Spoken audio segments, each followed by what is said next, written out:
Good day, everybody. It's Steve Hollander here from Micro Ministries. We've been full-time missionaries and evangelists from end of 2019, and we are back to continue our study on how Jesus did it. How did he do evangelism? Let's get back to the word and how his apostles preached the gospel, so that we can have a biblical way of evangelizing. Let's pray together. Father, we thank you that heaven and earth will pass away, but your words will not pass away. We thank you that we can trust your word. The words that you speak to us, they are spirit and they are life to us. It brings your spirit and bring your life. We thank you that you open our eyes so that we see the wondrous things from your holy word. And we thank you that you open our understanding and our minds so that we can comprehend and fully understand your holy scriptures now, where we're going to go through some scriptures.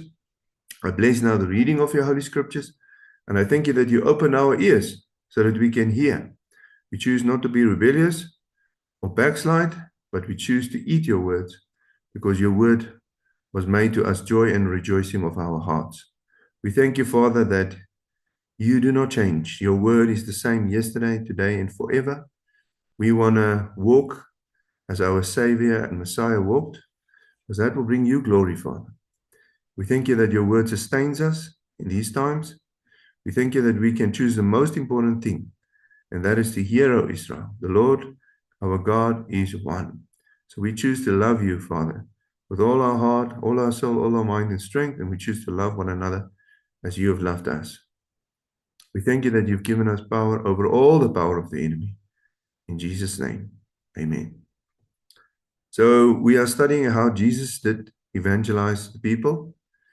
And there's a mistake that people make. So in this session, we are going to look at what is the mistake, the biggest mistake that people make.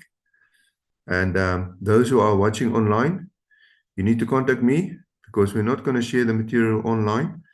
But I am willing to come to you and train your congregation and make life easier for you guys and give you a fire in Jesus' name for the lost, to seek and save the lost.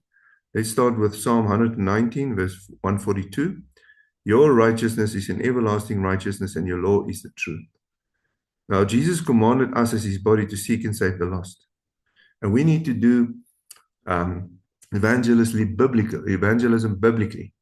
And that is where people come to him for the right reasons, to get righteousness, not happiness. That is the modern evangelism where people backslide. That's how we got so many people that gives their heart, they pray a prayer, they've been born again 17 times, and they don't get away from doing the wrong things. And they don't change. There's no behavior change. Now, we know that you're not saved by works, but it is impossible to really come and commit your life to Jesus without having a change in behavior. Okay. Now, in Acts 17, verse 30 to 31, Paul is saying here, and he's doing evangelism there to the people, and he says, truly these things of times of ignorance God has overlooked. So, yes, people who did not know God's word, and God's word has gone out now. So now he says, but now God commands all men everywhere to repent, because he has appointed a day in which he will judge the whole world in righteousness by the one man whom he has ordained, and has given us assurance of this to all by raising him from the dead. So we know that he's coming. I'm going to give you guys a quote from one of the leading evangelists in the earth now, and his name is Ray Comfort. And he says, every song has a composer, every book has an author, every car has a maker, every painting has a painter, every building has a builder. So it isn't irrational to take the simple logic a little further and say that, yes, nature must have a maker. So creation has a creator. And it would be irrational to believe that the world or the earth made itself. Okay, very important. Then there's a quote from A.B. Earl, and he lived from 1812 to 1895. He's one of the leading evangelists, American Baptist evangelist, and he has over 150,000 converts. And he said, I found by long experience that the severest threatenings of the law of God have a prominent place in leading men to Christ. They must see themselves lost before they will cry for mercy, and they will not escape danger unless they see it. Very important. So in this session, we're going to look at the practical example where, Jesus was there in John chapter 4, the Gospel of John chapter 4, the woman at the well, and how God, who became a man, Jesus Christ, he first related to her in the physical. And he was, asking her for a drink of water. And then when she was like shocked that he asked a Jew asking a Samaritan for water, he deliberately mentioned God. And he changed over to the spiritual, the spiritual things. And so that's important. I can, learn to get somebody if I love them enough, and if I'm concerned for their eternal salvation. I can in 3 minutes talk to somebody, and this is what we're going to teach you guys in this course: how you bypass the intellectual reasoning part of a person and speak directly to their conscience, because God has given every man a conscience. So there's no arguing. You just use the Word of God, and it's led by the Holy Spirit, and it's deliberately. You let the Holy Spirit lead you. You go through the law, and the person, understands, because the Bible says the law is the schoolmaster that brings them to Christ. So we're going to look at that, and then you obviously, when the mouth has been stopped, and they know that they're guilty before God, and they need His forgiveness, they need His righteousness, then you share the gospel, because God always resists the proud, and He gives grace to the humble. Now think about it. 164,000 people to 180,000 people die every day. And I believe I believe the majority of them didn't know that it's their last day yesterday and today. So we are not guaranteed tomorrow.